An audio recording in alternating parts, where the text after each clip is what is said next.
공자님께서 2500년 전에 뭐라고 그랬냐면은 너희는 부모의 나이를 꼭 기억해두라 그랬어요. 부모가 살 날이 얼마 남지 않았으니까. 그래갖고 내가 그 얘기를 듣고 부모님 나이를 기억하다가요, 요즘은 60 넘어서 기억하기 시작했는데 요즘 포기했어요. 헷갈려. 몇 살인지 78인지 79인지 왔다 갔다 해요. 아마 내가 이렇게 많은 분들 지금 어머니 나이 몇 살이냐면 헷갈리는 사람들 많더라고요. 83인지 4인지 왔다 갔다 하는 거죠. 쉬다 지쳐서 포기하는 거예요. 제가 능평성당에 그 봉송체를 갔는데 이 할머니를 92살서부터 봉송체를 다녔는데 이 할머니 기억력이 기가 막혀요. 전달 봉송체 온 날 정확하게 기억해요. 날짜 요일까지. 근데 이 할머니가 내가 할머니 몇 살이에요? 그러면은 89이래. 92인데도 89이래. 93때 가갖고 할머니 몇 살에 89이래. 95까지 제가 봉송체를 갔거든요. 그때도 물어보면 89이래. 왜 89이라고 그럴 것 같아요? 그렇게 기억력 좋은 할머니가. 미안한 거예요. 너무 오래 살으니까 누구한테 미안해? 자식들한테 미안한 거예요. 자식들한테.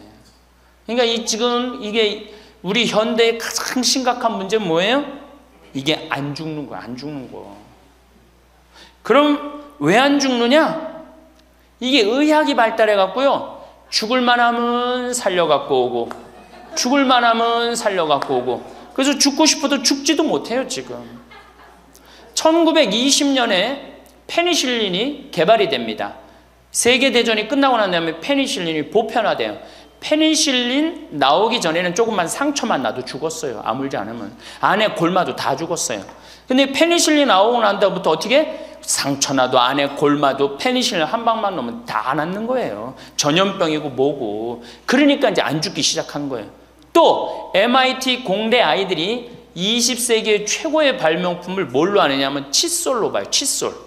20세기 최고의 발명품. 그러니까 칫솔 나오기 전에 옛날에 여기 할머니들, 동네 할머니들, 50된 할머니들 이빨이 몇 개나 남아 있었어요. 여기 하나, 여기 하나, 그러고 뻥 뚫렸잖아요. 그렇죠? 그래갖고 그냥 옛날에 합죽이 굉장히 많았죠. 이빨이 없으니까. 그리고 왜 옛날에는 이빨이, 칫솔도 없었지만 왜 이빨이 이렇게 성하지 않았어요? 애를 7, 8, 10 놓으니 그거 애 놓으면서 힘쓰느냐고 잇몸 다 물러나고 이빨 빠지는 거예요. 근데 요즘 애도 안 놓지. 칫솔로 하지. 그러니까 이빨이 하나 둘이면은 50쯤 되면 이빨이 다 빠져요. 이빨이 하나 둘이면 어떻게 해요? 하나 둘이면 죽밖에 못 먹어요. 50살 넘어서 죽 먹기 시작하면은 아무리 죽 먹고 오래 살아도 10년 이상 못 버팁니다. 그 옛날에 환갑을 못 넘겼던 거예요. 근데 요즘 칫솔이 있어갖고 이빨이 온전한 할머니들 천지예요. 또 요즘은 의술이 발달해갖고 어떻게? 치과에 가갖고 틀니 다 해놓지. 또 이 해놓지. 요즘 또 임플란트까지 하지. 그러니까 이빨이 그냥 80이 돼도 다 튼튼한 거야. 이빨이 튼튼하니까 일주일에 한 번씩 고기를 꼭꼭 씹어 먹는 거예요. 죽 먹던 시대하고 고기 먹는 시대하고는 이건 틀리는 거예요. 매일 단백질을 공급해 주니까 죽어요, 안 죽어요? 안 죽는 거예요. 그래서 지금 어떻게? 굉장히 오래 사시는 거예요. 그리고 요즘 또 어떻게? 옛날에는 운동이 어딨어. 옛날에는 밭에 나가서 일하고 그냥 늘 힘들게 살았잖아요. 그러니까 옛날에는 맨날 나가서 고생하고 이빨 없지. 그러니까 어떻게?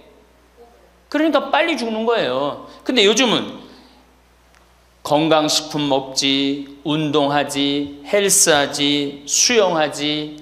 이게요, 이래서 얼마나 오래 사는지 몰라. 제가 장례 미사에 보면은 대개 92살, 93살 이래요. 우리 여기 주방장 어머니도 얼마 전에 돌아가셨는데 96에 돌아갔어요. 96에. 그러니까 요즘 70쯤 이렇게 돌아가면은 뭐라 그러냐면 아유 빨리 죽었네 그래요. 70쯤 죽으면. 그렇죠? 70쯤 죽으면 빨리 죽었네 그래요. 그러니까 여기 대부분의 분들이, 여기 계신 분들 보면은 이 정말로 재수 없으면 100살까지 다 살 거예요. 여기 있는 분들은 100살까지.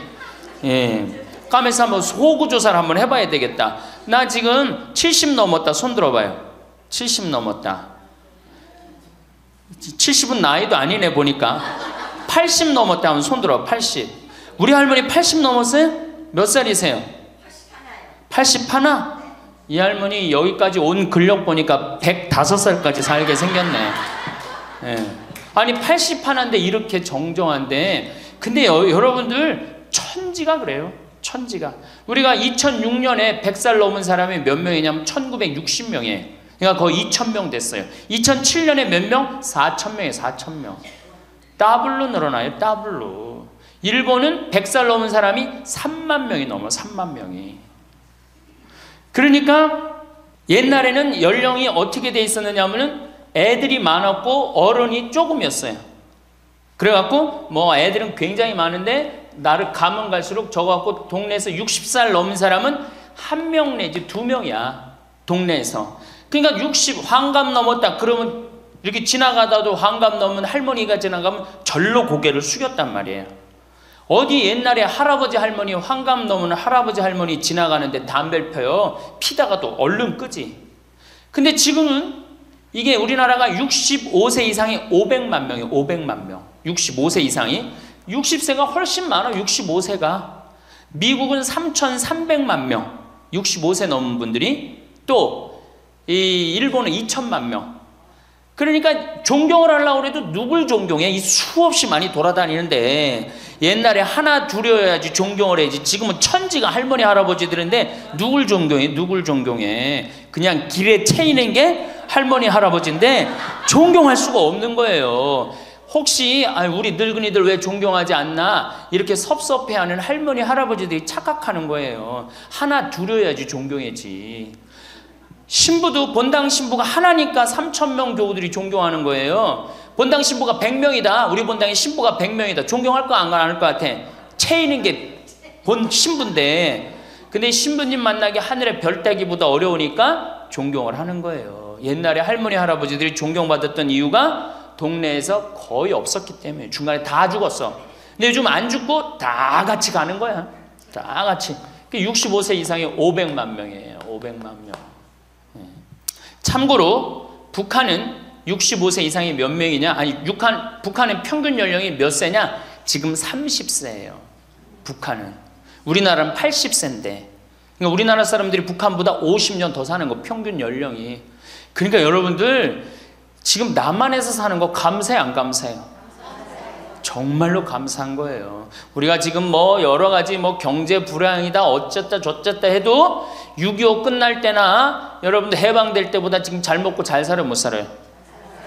그때 비하면 너무너무 잘 먹고 잘 사는 거예요. 그런데도 우리가 불행하다고 생각한다면 하느님이 축복을 엄청나게 줬는데도 그 축복의 가치를 모르는 거죠. 근데 어쨌든 우리나라는 지금 프랑스는 120년 동안 고령화가 천천히 진행됐어요. 근데 우리나라는 20년 만에 초고령 사회로 들어섰어요. 왜냐하면 우리나라가 왜 초고령 사회로 들어서느냐 하면은 우리나라가 먹을거리가 참 건강해요. 세계 5대 건강식품이 있는데 우리나라의 김치, 일본의 나또, 인도의 렌틸, 스페인의 올리브, 그리스의 요거트, 이게 세계 5대 건강식품이에요. 근데 그 중에 우리나라 식품이 뭐가 있어? 김치가 있단 말이야. 근데 인도의 렌틸이나 일본의 나또가 뭘로 만드냐면 콩으로 만드는 제품이에요. 근데 우리나라 콩으로 만드는 제품이 뭐가 있어? 된장, 간장, 고추장, 그리고 더 기가 막힌 건 뭐예요? 청국장 있잖아요. 청국장. 이 좋은 걸 먹으니까 죽어요, 안 죽어요? 안 죽는 거예요. 그러니까 다른 나라 120년 동안 가는 초고령 사회를 우리는 몇 년 만에 가는 거예요? 20년 만에 지금 가고 있어요.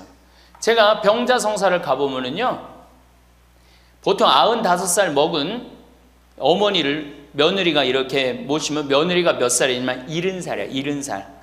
그러면 내가 병자성사를 가면 이렇게 누워있는 할머니, 그야말로 누워서 이렇게 죽 5년 10년 받아 먹는 할머니, 이렇게 며느리가 손을 잡고 뭐라고 그러는지 아세요? 엄마 왜 이렇게 안 죽어? 엄마가 빨리 죽어야지. 엄마도 덜 고생하고 나도 덜 고생하지. 그 보는 앞에서 죽으랜다니까요. 손잡고. 그리고 꼭 하는 말이 있어요. 엄마가 빨리 죽어야지 우리 신부님도 그만 고생시키고, 병자성사 맨날 오니까 신부님 고생한다 이거지. 그러니까 살아있는 게 다 고생이라는 거지. 본인도 고생, 며느리도 고생, 병자성사 오는 신부님도 고생. 그러니까 늘 고생한다니까. 엄마 빨리 죽으라고 그러는 거예요. 저 뒤에 계신 분들, 지금 40대 50대 되신 분들 손 들어보세요. 40대 50대 되신 분들, 여러분들은 120살까지 살아. 120. 정말이에요. 여러분들은 120살까지 삽니다. 그러면 여러분들 지금 몇 년 남은 거야? 70년 남은 분들 많아요. 지금 자식이 문제가 아니라 누가 문제야? 여러분들이 문제예요. 지금 자식 걱정할 때가 아니에요. 지금 70년이면 작은 시간이에요? 70년이면 엄청나게 긴 시간이에요. 이 70년 동안 뭐하고 살 거냐? 이거 진짜 고민해야 돼요.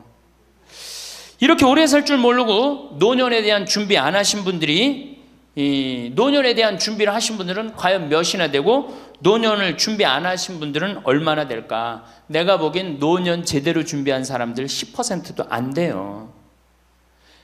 우리는 노년을 어떻게 준비하면 된다고 생각했어?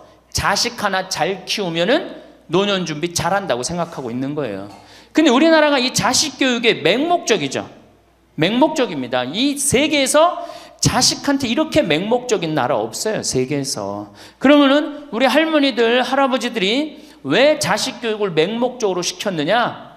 1900년도에 조선이 무너져 버려요. 그렇죠? 1900년도에 조선이 무너져 버려요.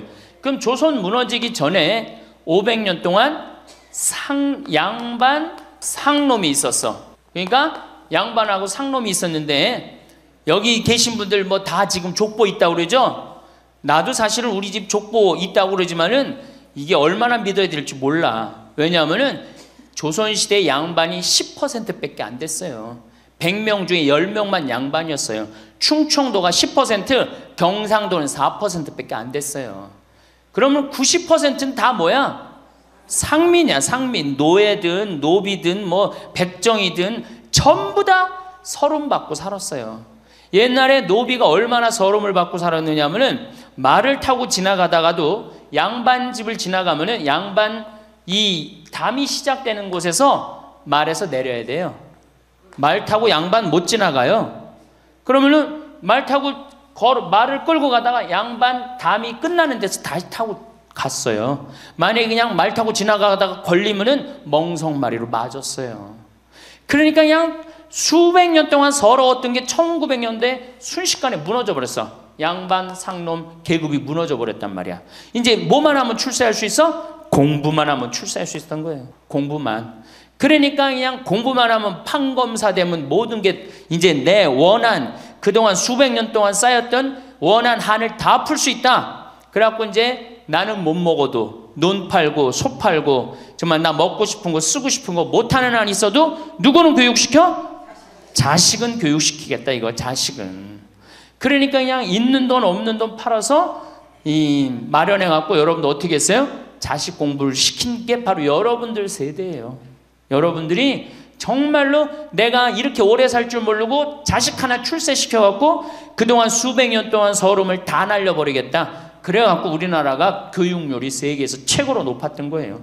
근데 지금 젊은 사람들은 왜 그러는지도 모르고 지금은 무조건 그 전통을 이어받아 갖고 자식한테 미쳐서 교육을 시키는 거고, 지금 젊은 사람 30대 40대는 할머니 할아버지들 세대는 그 서름을 날려버리고 싶어서 자식을 교육을 시켰던 거예요. 그렇게 이렇게 있는 돈 없는 돈 다 들여갖고 자식을 출세를 시켰어.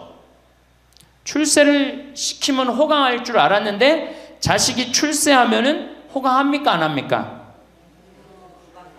제가 이제까지 사목 경험에 의하면은 출세한 자식일수록 부모를 더 안 모십니다. 출세한 자식일수록.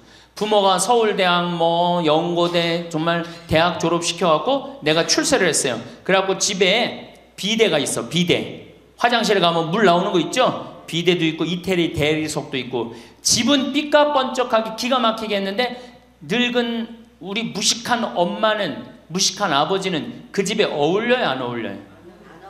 그 집에 안 어울리는 거예요. 그러니까 안 어울리고 빨리 죽으면 차라리 다행인데 이게 안 어울리면서 죽지도 않고 그냥 그 집에서 귀신같이 왔다 갔다 한단 말이에요. 그러니까 자꾸 눈에 밟히는 거예요. 내가 평택에 있을 때 비닐하우스에서 사는 집이에요. 근데 이 집에 할머니 한 분이 사는데 파출부가 와서 밥을 해주는 거예요. 파출부가 밥 해주고 빨래 해주고 할머니 뒷바라지를 다 해주는 거예요. 그리고 집에 갈 때는 바깥에서 문을 잠고 가는 거예요. 신기한 거예요. 어떻게 저런 일이 벌어지느냐. 또 봉송체도, 성당 다녀고 봉송체도 하고. 알고 봤더니 아들이 서울에서 100억대 재산가야. 집은 정말 으리으리한 집이야. 근데 그 무식한 할머니가 그 집에 어울려요, 안 어울려요? 안 어울리는 거야. 그러니까 이건 그래도 그 자식이 양심은 있어갖고 엄마는 내다버릴 수는 없고, 그러니까 서울에서 평택에다가 비닐하우스를 져갖고 파출부 하나 있어. 거기다 갖다 놓고 그냥 내다버릴 수는 없고 어떻게 그냥 그렇게 모시는 거예요. 그랬더니 내가 어느 노인대학에 오신 분들한테 이 강의를 했더니 할머니 한 분이 그런 얘기를 안 버린 게 다행이다 그러는 거예요. 그걸로 만족하는 거야. 안 버림을 당하는 것만 해도 다행이라고 그러는 거예요. 이게 기가 막힌 정말로 시대에 우리가 살고 있죠. 여기 우리 할머니 할아버지들 내 자식이, 특히 아들 자식, 내가 이 아들에 대한 아주 그 혐오감이 있는데, 아들 자식 출세시키면은 내가 호황할 것 같죠? 가만히 생각해봐요. 아들을 기가 막히게 잘 키워서 서울대학 나왔어, 의사가 됐어, 판검사가 됐어. 그러면은 어떤 할머니가 그래요. 아들 자식 잘 키우면 잘 키울수록 여우 같은 년이 나타나서 낚아채 간다는 거예요. 아들 자식을 잘 키우면 잘 키울수록 여우 같은 년이 나타나서 낚아채 간다는 거예요. 근데 가만히 생각해보니까 그 말이 맞는 것 같아요. 왜? 아니 의사하고 판검사면은 이쁘고 귀하게 자란 집 딸이 낚아채 갈 거 아니야. 다 그렇게 결혼하지 않아요? 그럼 그걸 어떻게 그냥 자식 뺏기는 거예요. 그래서 딸을 둘 놓으면 금메달, 아들 하나 딸 하나 놓으면 은메달, 아들만 둘 놓으면 목메달이에요. 그래서 아들만 둘 놓으면 목메달이에요. 여기 얼마 전에 굉장히 재미난 통계가 나왔어요. 아들은 늙은 부모를 54% 구박한대요. 아들은 늙은 부모를, 며느리가 14% 구박한대요. 딸이 11% 구박한대요. 그러니까 아들 하나 딸 하나 있으면 늙어서 구박을 얼마나 받아? 55% 구박받는 거야. 그렇죠? 근데 아들만 둘이면 어떻게 되는 거야? 곱하기 2 하면 되는 거예요, 여기다가. 그럼 몇 퍼센트 구박받아? 108% 구박받는 거예요. 그러니까 아들 있다고 좋아하는 시대는 끝났다. 아들 있다고 좋아하는 시대는. 그리고 잘 키운 아들일수록 누가 나타나서 낚아채 간다? 물론 아들이라고 다 불효자는 아니에요. 물론 제가 이렇게 목욕탕 이렇게 가보면은요, 정말 기가 막힌 아들을 많이 봐요. 80, 90된 아버지를 60된 아들이 모시고 와갖고 다 때 밀어드리고, 그 다음에 온탕에 들어갈 때도 손 한번 대보고 아버지 여기 괜찮다고 그러고, 끝나면 또 온몸에 로션 다 발라주고 이 옷 입혀가는 그런 자식들 참 많이 봐요. 기가 막힌 효자들도 있어요.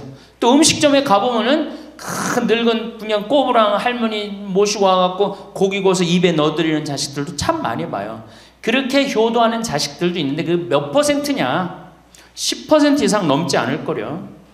우리 집도 이 둘째 아들이 기가 막힌 효자예요. 내가 봐도 참 효자예요. 좋은데 구경시켜드린다고 다 그 시와오 갈대숲 그리고 회도 사드리고 시간 되면 여행도 모시고 기가 막혀요. 근데 그런 아들이 몇이나 되겠느냐? 제가 보기에는 그렇게 많지 않아요. 제가 뭐 비산동에서 보좌 신부할 때 고해성사 들어보면 맨 자식 욕하는 할머니들 천지였어요. 맨. 우리나라가 자식에게 이 사교육비로 쏟아붓는 돈이 세계 1등입니다. OECD 국가, 경제개발협력기구 국가 중에 1등이에요. 1등. 올해도 자식한테만 사교육비가 얼마 들어가? 20조 원을 쏟아넣었어요. 공교육비 말고 학교 가는 학비, 책값 이런 거 말고 학원 보내고 과외시키는 것만 20조 원을 쏟아놓은 거예요. 정신 나간 거죠. 이렇게 있는 돈 없는 돈 쏟아서 자식한테 쏟아붓는데 늙은 부모 안 찾아가기로 세계에서 1등이 어디예요? OECD 국가 중에 우리나라가 1등이에요. 엄청나게 받았는데 그거 부모한테 되돌려줘요? 안 되돌려줘요? 되돌려주지 않아요. 이게 받아만 한 자식은요 줄 모릅니다. 받아만. 근데 우리나라 부모님들이 교육을 정말 잘못하는 게 뭐예요? 초등학교, 중학교, 고등학교, 대학교, 대학원 장가갈 때까지 어떻게 해? 다 해줘. 자기 허리 휘는 거 모르고. 미국은요 10살이 돼 애가 10살이 되면은 동네에서 얘네들은 16살이면 운전면허증을 딸 수 있어요. 16살이면. 그럼 10살 생일 때 얘네들이 뭘 하느냐 하면은 동네에 돌아다니는 차, 자기 마음에 드는 차 있죠? 그걸 찍어요. 저 집의 아저씨 저 차는 내가 나중에 6년 후에 살 거다. 그 6년 후에 사면 우리나라는 당장에 6년 후에 누구한테 매달려? 엄마한테 사달라고 매달리잖아요. 근데 얘네들은 절대 안 그런다는 거예요. 그 차를 사기 위해서 아르바이트를 하는 거예요. 돈을 모으는 거예요. 이 미국의 대학생들은 아르바이트를 36% 하는데 우리나라 대학생들은 아르바이트를 5%밖에 안 해요. 그러니까 얘네들 6년 동안 돈을 모으는 거예요. 그러면은 자기가 그 차를 찍으면 그 차 주인은 알고 있어요. 저 아이가 내 차를 살라고 찍어 놓은 거다. 그럼 6년이 지나면 차가 꼬물될 것 같아? 안 꼬물될 것 같아? 꼬물되죠? 그래도 절대 안 판다는 거예요. 왜냐하면 찍어 놓은 아이가 있으니까. 그래갖고 6년이 지나면은 걔가 6년 동안 모아둔 돈이 얼마나 되겠어. 그래갖고 16살 때 운전면허증이 따면은 그 집에 온대요. 내가 아저씨 차 살라고 6년 동안 돈을 모았다. 근데 6년 동안 모아갖고 모자라잖아요. 근데 이미 차는 고물이 다 돼 있고, 그러면 그 아저씨가 너 잔디 앞으로 6개월 동안 깎어라. 그러면 내가 이 차를 줄 테니까. 그렇게 해서 자기 차를 구입한다는 거예요. 그러니까 걔네들은 미국의 아이들도 차 하나를 구입해도 어떻게? 아무리 부잣집 아이들 때더라도 다 자기가 아르바이트해서 하는 거예요. 그 16살만 되면 독립한다고 생각을 해요. 차 자기가 구입하죠. 집도 자기가 구입합니다. 결혼해서 살 집도 자기가 돈 벌어서 다 해요. 그리고 여자를 데리고 오지 우리나라처럼 일단 여자 데리고 오면 부모님이 집 얻어주는 이 기가 막힌 거죠. 여러분들 우리나라 60대 되신 부모님이 자식 뒷바라지 책임져주는 비율이 83%예요. 그러니까 대부분의 할머니 할아버지들이 60이 돼도 누구 뒷바라지 해주느냐고 허리가 휘어? 자식들 뒷바라지 안 하고 허리가 휘는 거예요. 우리 집에 캐나다 원어민 선생님, 수원에 있는 중학교 영어 원어민 선생님이 일주일 동안 우리 집에 와서 농사를 배웠어요. 그런데 이름이 디아나라고 그러는 여선생님인데 내가 그 친구랑 이렇게 얘기를 하는데 한국에 오니까 너무너무 이상하대요. 뭐가 이상하냐고 그러니까 애들이 학원 다니는 것도 이상하지만은 고등학교, 대학교 결혼할 때까지 부모가 돈 다 대주는 게 이상하다는 거예요. 자기네 캐나다가 우리나라보다 훨씬 잘 살아요. 자기네 나라는 고등학교 졸업하면은 부모님 이제까지 키운 거 고생했다. 그리고 그 다음에 다 자기네들 알아서 독립한대요. 부모님 그동안 하드워크 열심히 일했다 이거예요. 근데 그 늙은 부모님한테 붙어갖고 부모님 괴롭히면 안 된다 이거죠. 근데 우리나라는 그런 생각 해야 안 해요. 마지막까지 다 뺏어 먹는 거지. 그리고 이제 늙으면은 귀찮다고 내다버리고. 제가 평택에 있을 때 정말로 그 신문에도 보도가 꽤 됐던 거예요. 그 안양에서 사글세 집을 하나 얻은 거예요, 사람들이. 그래갖고 미리 짐부터 붙인다고 그랬는데 짐이 하나 왔어. 큰 짐이 왔는데 짐을 짐이 왔는데 뭐 사람도 없고 그러는데 그 짐 안에서 이상한 소리가 나갖고 열어보니까 할머니를 그 안에다 넣고 붙인 거예요. 할머니를. 그래갖고 아니 도대체 어떻게 된 거냐? 자식이 누구냐? 이름을 밝히질 않는 거예요. 자기 아들이 공무원이거든. 그러니까 밝히지 않는 거. 자, 그 자식 생각한다고. 그거는 여러분들 자식 교육이 아니에요. 그런 자식 살아서 뭐 할 건데. 그런 자식 키워서 뭐 할 건데.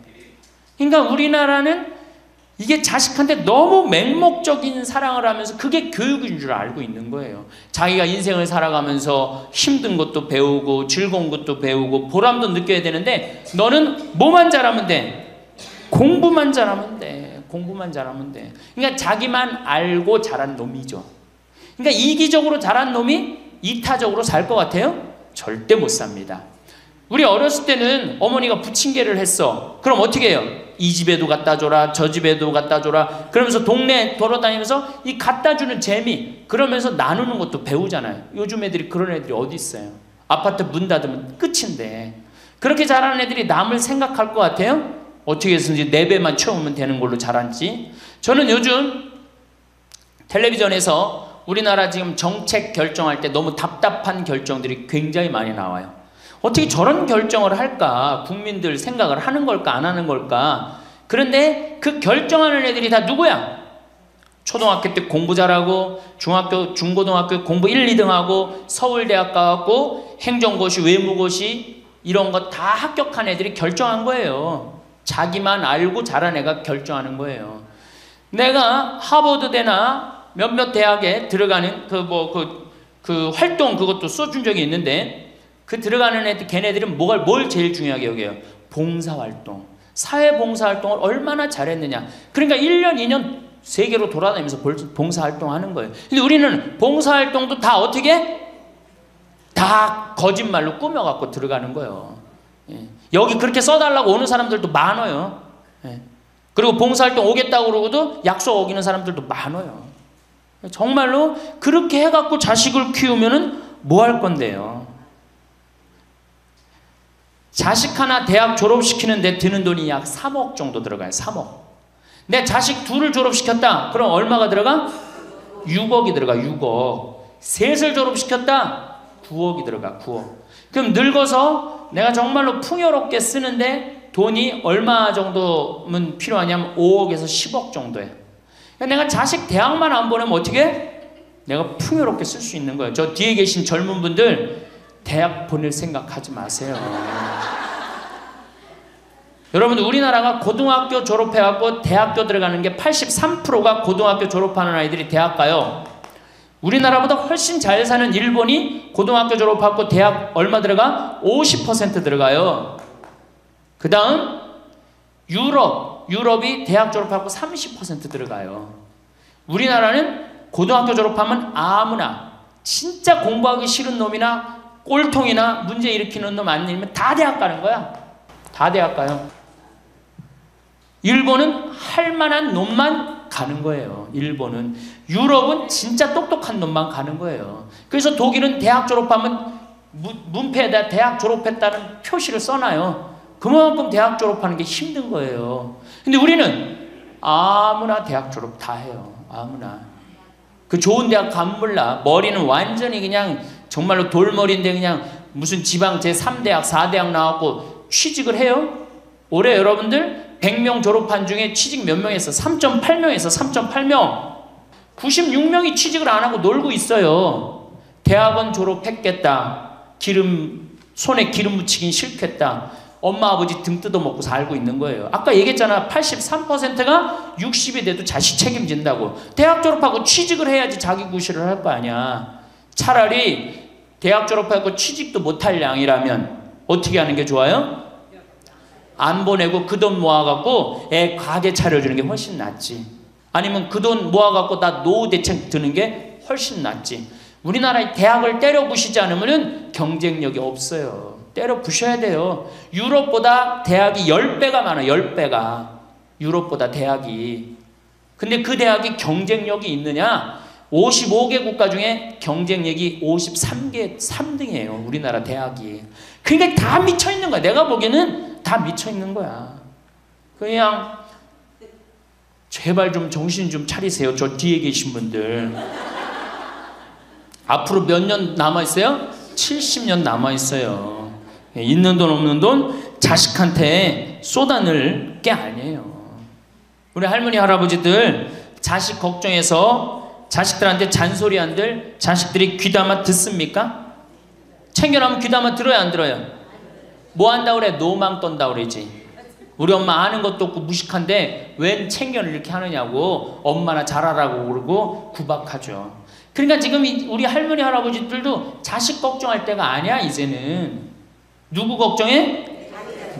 내 남은 여생을 어떻게 의미 있고 행복하게 지낼 것이냐. 그거 하나. 나 자식한테 부담 안 주고 내 속 썩이는 거 나 하나 속 안 썩이고 나 혼자 행복하게 사는 게 진짜 그 좋은 거예요.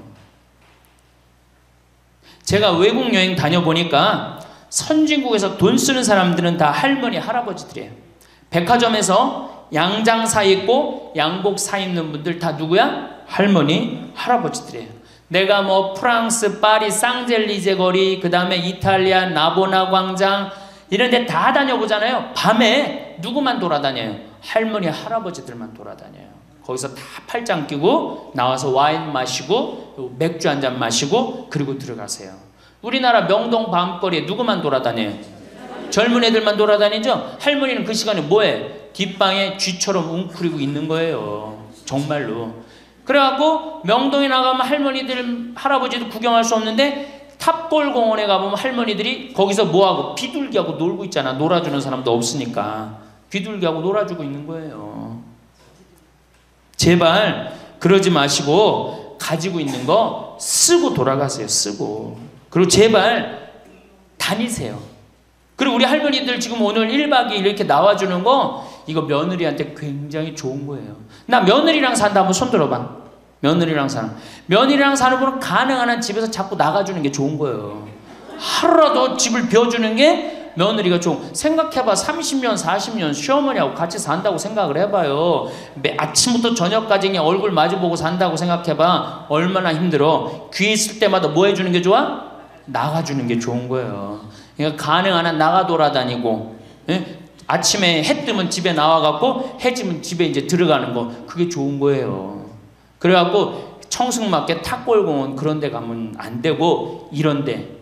그냥 노인대학, 우리 천주교가 진짜 잘하는 게 뭔지 아세요? 노인대학이에요. 노인대학. 이거 정말로 천주교 진짜 잘하는 것 중에 하나예요. 우리나라 경제가 왜 안 돌아가는 줄 아세요? 할머니, 할아버지들이 돈을 안 써서 경제가 안 돌아가는 거예요. 할머니, 할아버지들이 돈을 안 써서 경제가 안 돌아가는 거. 생각을 해봐. 옛날에는 할머니, 할아버지들이 조금밖에 없었잖아요. 쓰면 얼마나 써, 이 할머니, 할아버지들이. 애들이 돈 썼잖아요. 근데 지금은 어때? 이 500만 명이 돈을 안 쓴단 말이야. 돈을 왜 안 써?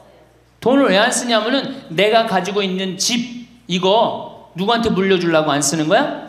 자식한테 물려주려고 안 쓰는 거야. 이거 은행에다 맡기고 이거 쓰면은 우리나라 경제 돌아갈 것 같아? 안 돌아갈 것 같아요? 팍팍 돌아갑니다. 팍팍. 할머니들이 여행도 많이 다니고 옷도 많이 사고 맛있는 것도 많이 사고 사 먹고 그러면 경제 팍팍 돌아가. 아 근데 이 500만 명이 돈을 깔고 뒷방에 딱 그냥 눌러 앉아서 안 쓰네. 그러니까 경제가 안 돌아가는 거예요.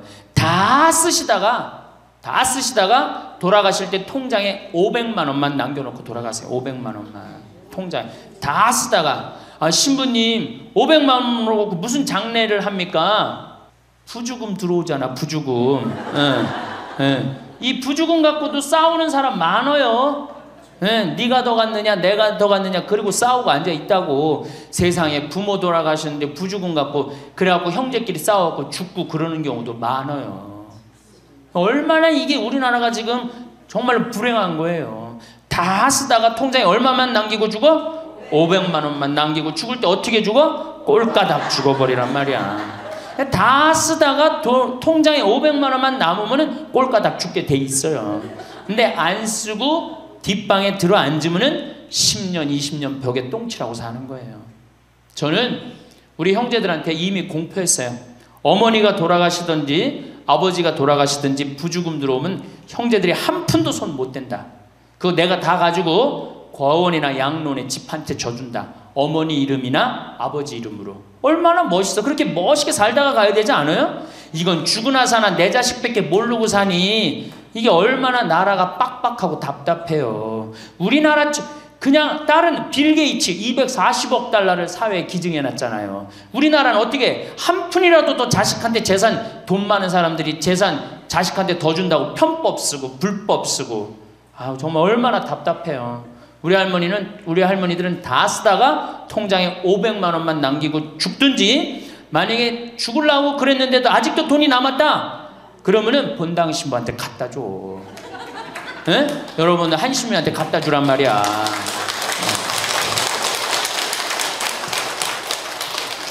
박수 치는 거 보니까 갖다 줄 의사가 있나 본데? 예? 제발 자식한테 주는 게 절대 훌륭하게 사는 게 아니에요. 자식들은 지가 알아서 살고 나는 마지막에 이제 하느님한테 빌려 썼으니 하느님의 영광을 위해서 가난하고 어려운 이웃을 위해서 희사하고 가는 거예요. 그렇게 살아야지 우리나라가 복지국가가 되고 선진국가가 되는 거예요. 부자 부모가 돌아가면은 국가재산의 반은, 본인의 재산의 반은 국가가 갖고 가 써보지도 못하고 나머지 반은 네가 더 갖느냐 내가 더 갖느냐 형제끼리 싸워갖고 원수가 돼갖고 서로 만나지도 않아요. 네, 만나지도 않아요. 근데 가난한 집 부모가 돌아가면은 이제 우리 부모 돌아갔으니까 우리밖에 안 남았다. 서로 나눠 가질 것도 없으니까 싸우지도 않고 어떻게 우애가 더 좋아진단 말이에요. 그걸 누가 만들어? 여러분들이 결정하는 거예요. 지금 아까 물어보니까 뭐 4억 5억 아파트 한 채에 뭐 4억 5억 야, 그 돈 남겨놓으면 자식이 좋아할 것 같아요? 서로 원수됩니다. 원수돼요. 그러니까 다 쓰다 돌아가세요. 냉면 먹고 싶으면 큰아들이 사줄래나 둘째 아들이 사줄래나 막내딸이 사줄래나 여름 내내 기다렸는데 한 놈도 와서 안 사줘. 그 억울해 안 억울해? 아니 냉면이 얼마나 한다고 5,000원이면 사 먹잖아요. 그럼 내 돈 주고 내가 가서 사 먹으면 되는 거를 큰아들이 사줄래나 둘째 아들이 사줄래나 막내딸이 사줄래나 그걸 기다려. 그렇게 청승을 떨고 살아요. 내가 가서 내가 사 먹으면 되는 걸. 근데 평생 나를 위해서 써봤어 안 써봤어? 이젠 써보세요. 나를 위해서 쓰는 연습을 하세요. 그래야지 나라 경제가 돌아가는 거예요. 나무는 뿌리가 썩으면은 나무는 튼튼하지 못해요. 열매는 맺을 수가 없어요. 근데 우리나라는 지금 뿌리 썩어요 안 썩어요? 노인이라는 뿌리, 부모라는 뿌리가 썩잖아요. 그러니까 나무가 튼튼하겠어요? 열매가 튼튼하겠어요? 이 열매들 내가 보기에는 요즘 중고등학교 젊은 애들 다 썩었다고 표현하면 좀 과할지 모르지만 내가 보기엔 96%는 대학까지 졸업하고도 놀고 앉아 있어요. 그러니까 제발 여러분들 그렇게 하지 마시고 그렇게 할 양이라면 차라리 내가 남은 인생 이제까지 자식 고생시켰고 자식 공부하느냐고 고생했죠. 그렇죠? 그 다음에 노동해내냐고 고생했지. 이제 65세 넘어서 인생이 휴가 기간 아니야. 휴가라면 휴가를 멋있게 쓰다가 죽어야 될 거 아니에요. 이제 우리 할머니 할아버지는 휴가 아니야 지금? 휴가죠? 휴가라 오늘 여기 1박 2일 동안 온 거 아니에요 여기 지금? 그렇죠? 근사하게 살다가 멋있게 살다가 죽을 때는 통장에 500만 원 남겨놓고 죽을 때는 어떻게? 꼴까당. 효도가 사라진 시대예요. 이제는 부모가 애절해야지 효도를 하지.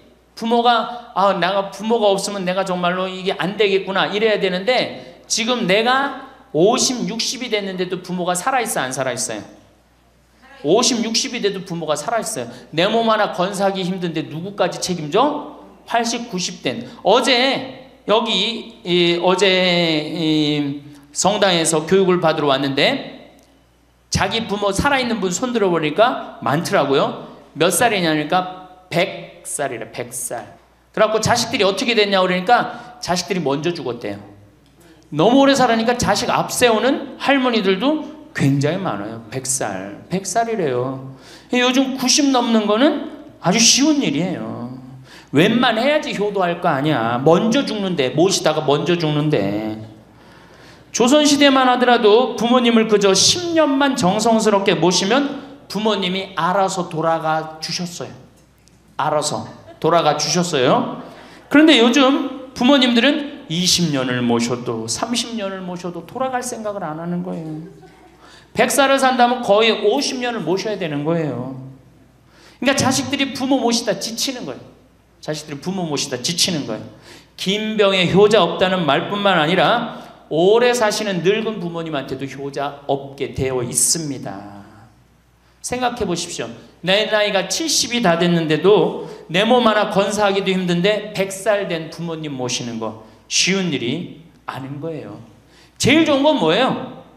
내가 늙어 죽을 때까지 자식한테 의지하지 않고 살다가 돌아가실 때는 꼴까닥 죽어버리는 거야. 돌아가실 때는. 그러니까 지금 자식하고 같이 붙어서 산다 이런 생각 꿈도 꾸지 마시고 그냥 나 혼자 살다가 어떻게 죽을 때 꼴까닥 죽으면 되는 거. 죽을 때 신부님 그래도 자식이 내 임종은 봐야 되지 않느냐.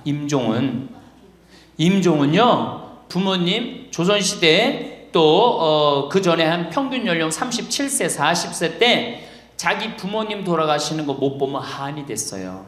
그렇죠? 근데 지금 임종 볼 필요 없어요. 볼 만큼 봤어. 아주 지겹게 봤어. 뭐 임종까지 봐요. 그냥 주무시다가 꼴까닥 돌아가시는 게 제일 좋으신 거예요. 이 꼴까닥 돌아가시는 방법은 내가 이제 네 번째 시간에 알려드리도록 하겠습니다. 신부님, 어떻게 꼴까닥 돌아가는 방법이 있습니까? 방법이 있어요. 꼴까닥 죽는 방법이 있어요.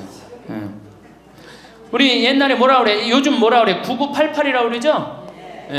99세까지 팔팔하게 살아라. 이 방법이 있어요. 이건 제가 이제 말씀을 드릴 거예요. 환갑, 진갑 다 찾아 먹네. 그러면 진짜 오래 살았다는 얘기죠. 환갑은 몇 살 때 환갑 잔치를 해요? 60에 하죠. 그 다음에 진갑은 61. 진짜 오래 살았다고 그래서 진갑이야. 61만 살아도 진짜 오래 살아. 근데 요즘은 고희 70. 그렇죠? 그 다음에 희수 77, 미수 88, 백수 99. 이거 잔치하는 사람들 천치예요. 천지. 83%가 60세에 책임을 지는데 70세에 돼갖고는 몇 퍼센트가 책임지느냐 하면은 64%가 자식을 책임져요. 70이 됐는데도. 그런데 일본은 9%, 70이 돼갖고 자식 책임지는 부모는 9%예요. 홍콩이 11%. 그러니까 우리나라 50% 할머니 할아버지들은 늙어 죽을 때까지 누구한테 뒷바라지하다 죽어요?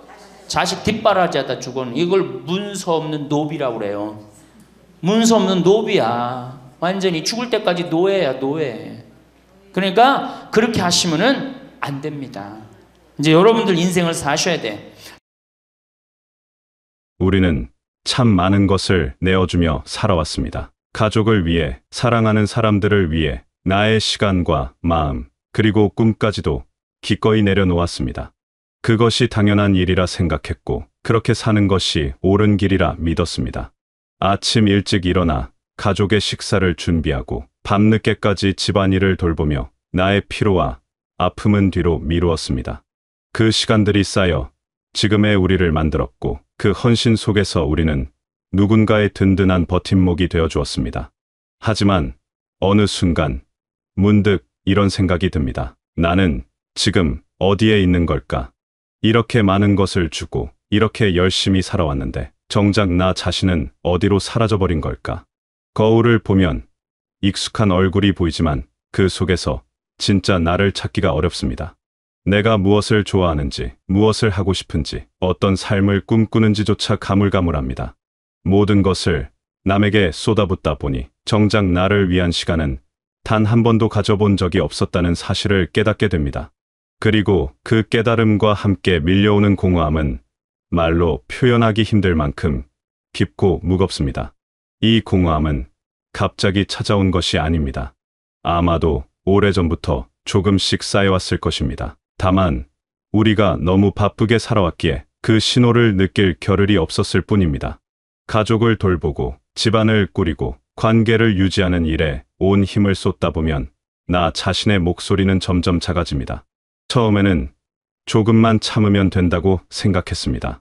지금은 가족이 더 중요하니까 나중에 여유가 생기면 그때 나를 위한 시간을 가지면 된다고 스스로를 달랬습니다.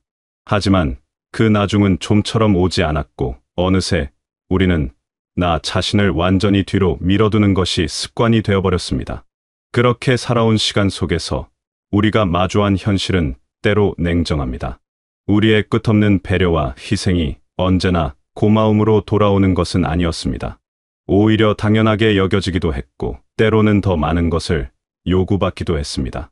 자녀들을 위해 모든 것을 쏟아부었습니다. 더 나은 교육을 받게 하기 위해, 더 좋은 환경을 만들어주기 위해 나의 것은 아낌없이 내어주었습니다. 그것이 훗날 든든한 울타리가 되어줄 것이라 믿었고 그렇게 쌓은 관계가 나를 지켜줄 것이라 기대했습니다. 그러나 현실은 우리의 기대와 다를 때가 많습니다. 자녀들은 각자의 삶을 살아가느라 바쁩니다. 그들도 자신의 가정을 꾸리고 자신의 일을 하며 자신의 미래를 준비하느라 여유가 없습니다. 그것이 자연스러운 일이고 그래야 하는 일이라는 것을 머리로는 이해합니다. 하지만 가슴 한편에는 설명할 수 없는 허전함이 남습니다. 이렇게 많은 것을 주었는데, 이렇게 열심히 살았는데 왜 이렇게 외로운 걸까? 나도 누군가에게 돌봄받고 싶었는데, 나도 누군가의 관심과 사랑을 받고 싶었는데 정작 손을 뻗을 곳이 없다는 사실이 마음을 무겁게 합니다. 이런 감정을 느끼는 것이 이기적인 것은 아닙니다. 오히려 너무나 당연한 인간의 마음입니다. 우리도 사랑받고 싶고 인정받고 싶고 소중하게 대접받고 싶습니다. 주기만 하는 삶은 언젠가 고갈되기 마련입니다. 아무리 깊은 우물이라도 계속 퍼내기만 하고 채우지 않으면 바닥이 드러나듯이 우리의 마음도 계속 주기만 하면 텅 비어버립니다. 그리고 그 빈 공간은 때로 원망으로, 때로 후회로, 때로 깊은 슬픔으로 채워집니다. 하지만 여기서 멈춰서는 안 됩니다. 지나간 시간을 되돌릴 수는 없지만 지금부터의 시간은 다르게 살 수 있습니다. 이제부터는 나를 위한 시간을 가져도 됩니다. 아니, 가져야 합니다. 더 이상 남을 위해 나를 소진하는 것이 아니라 나 자신을 회복하고 채우는 시간을 가져야 합니다. 이것은 이기심이 아닙니다. 이것은 살아남기 위한, 그리고 진정으로 행복하기 위한 필수적인 선택입니다. 나를 돌본다는 것은 거창한 일이 아닙니다. 작은 것부터 시작하면 됩니다. 아침에 일어나서 나를 위한 한 잔의 차를 천천히 마시는 것, 좋아하는 음악을 듣는 것, 창밖을 바라보며 잠시 멍하니 있는 것. 이런 작은 순간들이 모여 나를 회복시킵니다. 오랫동안 하고 싶었지만 미뤄두었던 일들을 해보는 것도 좋습니다. 그림을 그려보거나 악기를 배워보거나 산책을 하거나 글을 써보는 것. 무엇이든 나를 기쁘게 하고 나를 살아있게 만드는 일이라면 그것으로 충분합니다. 처음에는 어색할 수 있습니다. 나를 위해 시간을 쓰는 것이 마치 죄를 짓는 것처럼 느껴질 수도 있습니다. 가족을 돌보지 않고 나만 생각하는 것 같아서 마음이 불편할 수도 있습니다. 하지만 그것은 너무 오래 나를 뒤로 밀어두었기 때문에 생긴 습관일 뿐입니다. 나를 돌보는 것은 당연한 권리이며 반드시 필요한 일입니다. 무너진 삶의 균형을 바로잡는 것이고 오랫동안 소홀히 해왔던 나 자신을 귀하게 대접하는 것입니다. 여기서 중요한 진리 하나를 말씀드리고 싶습니다. 스스로 고갈된 사람은 남에게 진정한 사랑과 행복을 나눠주기 어렵습니다. 빈 잔으로는 남에게 물을 부어줄 수 없듯이 텅 빈 마음으로는 남에게 따뜻함을 전할 수 없습니다. 우리가 가족을 사랑하고 그들의 행복을 바란다면 먼저 나 자신이 행복해야 합니다. 내가 충만하고 내가 기쁘고 내가 건강할 때 그 긍정적인 에너지가 자연스럽게 주변 사람들에게 흘러갑니다. 이것은 단순한 위로가 아니라 삶의 실제 원리입니다. 행복한 사람 곁에 있으면 우리도 덩달아 기분이 좋아집니다. 반대로 늘 지치고 힘들어하는 사람 곁에 있으면 우리도 무거워집니다. 가족도 마찬가지입니다. 여러분이 행복하면 가족도 행복합니다. 여러분이 웃으면 가족도 웃습니다. 여러분이 자신의 삶을 즐기는 모습을 보면서 가족들은 안심합니다. 더 이상 여러분을 위해 미안해하거나 걱정하지 않아도 되기 때문입니다. 가족은 물론 소중합니다. 하지만 가족을 위해 나 자신이 완전히 사라져서는 안 됩니다. 건강한 관계는 나와 타인 사이에 적절한 경계가 있을 때 유지됩니다. 나의 행복과 나의 시간, 나의 공간이 존중받을 때 비로소 진정한 사랑이 가능해집니다. 그것은 의무나 희생이 아니라 서로를 아끼고 존중하는 마음에서 우러나오는 자발적인 사랑입니다. 이제는 생각을 바꿀 때입니다. 가족을 위해 내가 사라지는 삶이 아니라 나를 지키면서 가족과 건강한 관계를 유지하는 삶으로의 전환이 필요합니다. 이것은 가족을 덜 사랑하겠다는 의미가 아닙니다. 오히려 더 건강하게, 더 지속 가능하게 사랑하겠다는 의미입니다. 번아웃 상태에서는 누구도 제대로 사랑할 수 없습니다. 나를 먼저 채우고 나를 먼저 돌볼 때 비로소 다른 사람들에게도 진심, 어린 관심과 사랑을 줄 수 있습니다. 구체적으로 어떻게 해야 할까요? 먼저 나 자신과의 약속을 정해보는 것이 좋습니다. 하루 중 일정 시간은 온전히 나만을 위한 시간으로 정하는 것입니다.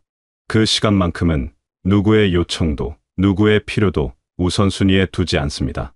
오직 나만을 위한 시간입니다. 처음에는 30분부터 시작해도 좋습니다.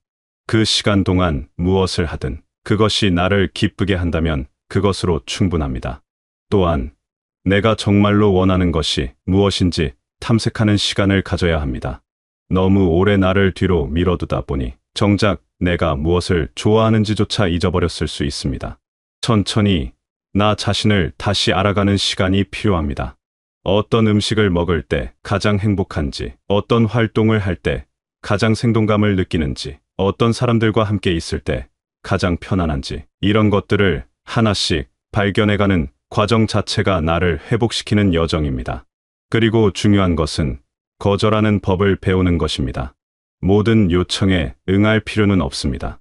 모든 부탁을 들어줄 의무도 없습니다.